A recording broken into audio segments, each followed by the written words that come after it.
தெரிஞ்ச வரைக்குமே பாத்தீங்கன்னா 90% அவங்க அதே லெவல் வச்சு தான் போவாங்க அப்படின்னு தோணுது. அஸ்வின் பெர்ஃபார்ம் ஆயிட்டாரு.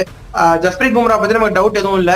சிராஜுமே வந்து பாத்தீங்கன்னா நல்ல பேஸ் பேட்டரி இருக்கு இந்தியாவுக்கு. பாஸ்ட் ஒரு 3-4 இயர்ஸா பாத்தீங்கன்னா நல்ல பேஸ் பேட்டரி மெயின்டைன் பண்றாங்க. ரொம்ப நாள் சுப்மன் கில் வந்து நம்பர் 3 டெஸ்ட்ல ஏன் ஆடுறாரு அப்படின்ற கொஸ்டின் நிறைய ரைஸ் ஆச்சு. சோ அவருமே வந்து பாத்தீங்கன்னா ஒரு 100 அடிச்சாரு. சோ அந்த ஒரு கிரிட்டிக்ஸுமே அவர் வந்து கொஞ்சம் தள்ளி வச்சாரு அப்படின்னு சொல்லலாம். as far as bowling is concerned ரொம்ப கான்ஃபிடன்ட்டா ஆடி இருக்காங்க. Most of the boxes have been ticked அப்படின்னு சொல்லலாம். ரிஷப் பந்த் ஒரு கம்பேக் செம 100 ஆக்சுவலி.